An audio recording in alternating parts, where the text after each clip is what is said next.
gracious and the most merciful. My name is Saim Shahzad and I am here to teach you biology class 10th. Students, हम लोगों ने chapter number 11 के जो भी main topics थे उनको बहुत डिटेल से डिस्कस किया और उम्मीद है आपको भी क्लियर हो गए होंगे सारे। लास्ट में इस चैप्टर के कुछ डिजीज़ दी गई हैं, कुछ बीमारियां दी गई हैं, किडनी से रिलेटेड हैं। वो देखते हैं कौन कौन सी हैं और उनमें किन बातों का जिक्र किया गया।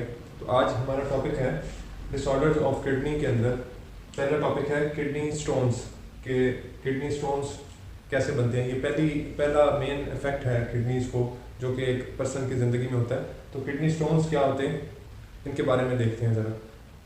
इसकी एक डेफिनेशन है, इसको समझने के लिए एक बात है, वो ये कि crystals of many salts form hard deposits known as kidney stones.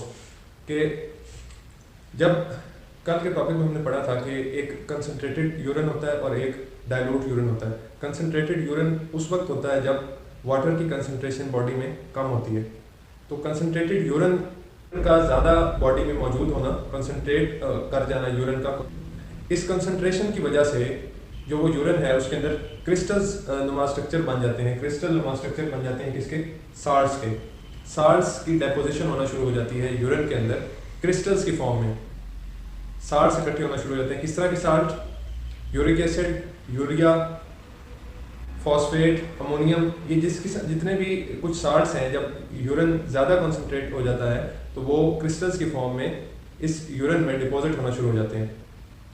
जब ऐसे क्रिस्टल्स बनते हैं तो वो यूरिन के थ्रू यूरेटर और यूरिनरी ब्लैडर से पास आउट नहीं होते, remove from body to outside environment ये नहीं होते, बल्कि बॉडी के अंदर डिपॉजिट होना शुरू हो जाते हैं।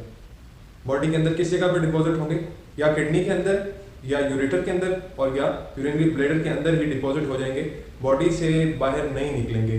वो क्रिस्टल्स जो किससे मिलकर बनते हैं? साल्ट से, साल्ट की डेपोजिशन से, क्योंकि वो रिमूव आउट नहीं होते, वो बॉडी में उनकी डेपोजिशन शुरू हो जाती है। और होनी कहाँ पे? या किडनी में, या यूरेटर, या यूरिनरी ब्लैडर के अंदर। तो इनको हम क्या कहते हैं? Kidney stones. इसी किडनी स्टोन्स के टॉपिक में हमने 3 चीज़ों का मज़ीद जिक्र करना है। वो कौन कौन सी हैं?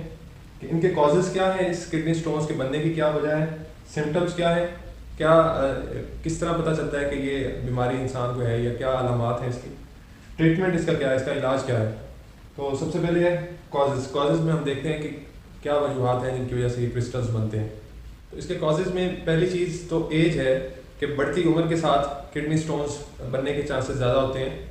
डाइट की बात की गई है कि डाइट में ज़्यादा intake of vitamin C, D, diet भी प्रॉपर रखनी चाहिए, और लेस इंटेक ऑफ वाटर इसके कॉजेज़ में है कि पानी की कमी की वजह से भी किडनी स्टोन्स बनने के चांसेस ज़्यादा हो जाते हैं।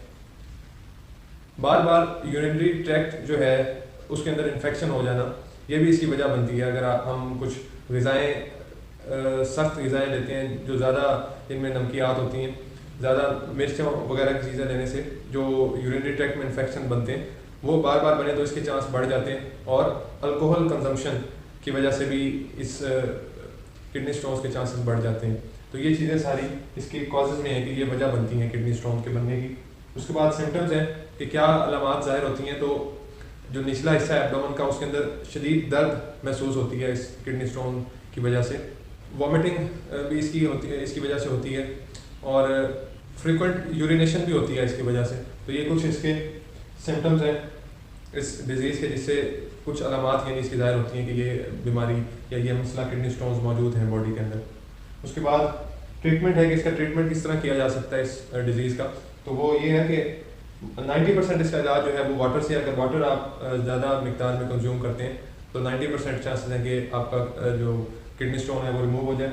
दूसरा सर्जिकल ट्रीटमेंट है कि एग्जैक्टली जिस जगह पे मौजूद है वहाँ पे उसकी सर्जरी की जाए उस जगह की, और वहाँ से उसको रिमूव कर लिया जाए। तीसरा ट्रीटमेंट का वे है लिथोट्रिप्सी, जिसका नाम दिया गया। लिथोट्रिप्सी क्या है कि नॉन इलेक्ट्रिकल वेव्स जो हैं उनके ज़रिए जो स्टोन मौजूद है बॉडी के अंदर उसको वेव्स के ज़रिए, नॉन इलेक्ट्रिकल वेव्स के ज़रिए उसको बॉडी में ही तोड़ा जाए, और वो इतने स्मॉल पीसेस में हो जाए उन वेव्स के ज़रिए कि वो यूरिन से ही वो बॉडी से मूव आउट कर जाए। तो ये इसके ट्रीटमेंट का ये तरीका है। नेक्स्ट देखते हैं किस डिजीज़ का जिक्र किया गया।